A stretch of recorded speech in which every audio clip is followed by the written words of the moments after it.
শুভ দুপুরবেলা বন্ধুরা, কেমন আছো সবাই? আশা করি তোমরা ভালো আছো। আর আমিও কিন্তু খুব ভালো আছি। অনেকদিন পর একটা ছোট্ট ব্লগ ভিডিও নিয়ে তোমাদের সামনে চলে এলাম, কারণ আমি অনেকদিন থেকে ব্লগ ভিডিও বানাই না। তো আজকে ভাবলাম যে ছোট্ট একটা ব্লগ ভিডিও তোমাদের সামনে শেয়ার করি। তো তোমরা কিন্তু ফার্স্ট থেকে লাস্ট পর্যন্ত দেখো, আর ভালো লাগলে লাইক কমেন্ট শেয়ার সাবস্ক্রাইব করে আমার সঙ্গে থাকবে। ছোট্ট একটা কলার মোচা পেয়ে নিয়ে আসলো তোমাদের দাদাভাই, সেটাই আজকে রান্না করব। তো আজকে ভাবলাম, মায়ের কথা খুব মনে পড়ে গেল, তো ভাবলাম যে মা যেভাবে রান্না করে কলার মোচা সেইভাবে আজকে রান্না করার চেষ্টা করব। কিন্তু মায়ের হাতের রান্নার মতো স্বাদ তো হবে না। তো যাই হোক, চেষ্টা করি, একটু দেখি কেমন। বন্ধুরা তোমরাও একটু সঙ্গে থেকো। আমার মা কী করে রান্না করতো সেটাই আজকে তোমাদের সঙ্গে শেয়ার করতে চলেছি।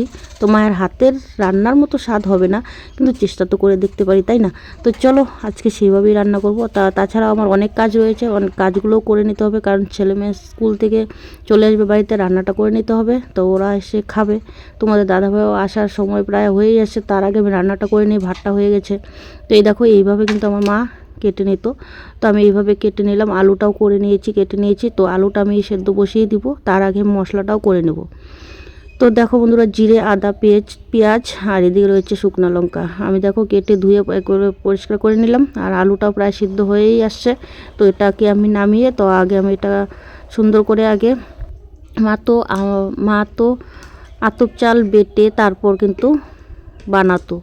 তো যাই হোক, আজকে আমি ঘরে যেহেতু আমার চালের গুঁড়ো রয়েছে, আতপ চালের গুঁড়ো রয়েছে, তো আমি পরিমাণ মতো লবণ হলুদ দিয়ে আতপ চালের গুঁড়ো দিয়ে আমি অল্প পরিমাণ মতো জল দিয়ে এটা আমি একটু ম্যারিনেট করে নেব, বা সুন্দর করে মেখে তারপর আমি কিন্তু এটা তেলে ভেজে নিব। তো চলো বন্ধুরা, আমরা দেখে নিচ্ছি কীরকম করে আজকে রান্নাটা করি, তোমাদের সঙ্গে শেয়ার করছি আমার মায়ের হাতের রান্নার মতো।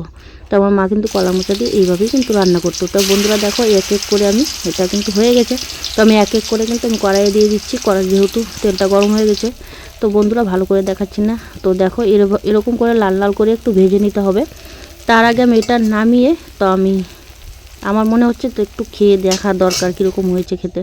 তো বন্ধুরা দেখো, আমি কিন্তু একটু খেয়ে দেখছি, ভালোই হয়েছে, টেস্টি হয়েছে, মানে মুচমুচে হয়েছে। তো খেতেও তো ভালোই লাগবে। তো যাই হোক বন্ধুরা, তো কেমন লাগছে, তো অনেক কাজে ফাঁকে আমি কিন্তু এই একটা ছোট্ট ব্লগ ভিডিও তোমাদের সামনে তুলে ধরার জন্য কিন্তু চেষ্টা করলাম। আশা করি তোমাদের কাছে খুব ভালো লাগবে।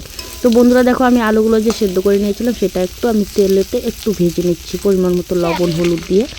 আর রয়েছিল দুটো ডিম। তো যাই হোক, যেহেতু দুটো ডিম রয়েছে, তো সেই ডিমগুলো আমি ভেজে নিলাম। এদিকে দেখো, পেঁয়াজ তেজপাতা দিয়ে তেলটা আমি একটু ফোড়নটা দিয়ে দিচ্ছি। এখন আমি মশলাটা দিয়ে দেবো। তো মশলাটা দিয়ে একটু নাড়াচাড়া করে একটু কষিয়ে নিয়ে তারপর কিন্তু আমি পরিমাণ মতো ঝোল দেবো। তার আগে আমি আলুগুলো দিয়ে নেব। তো বন্ধুরা চলো, এই দেখো আমি আলুগুলো দিয়ে দিলাম। তো আলুগুলো দিয়ে আমি আরও কিছুক্ষণ কষিয়ে নেব। কেমন কষানোর পর আমি কিন্তু পরিমাণ মতো অল্প হালকা জল দিয়ে দেবো। কেমন?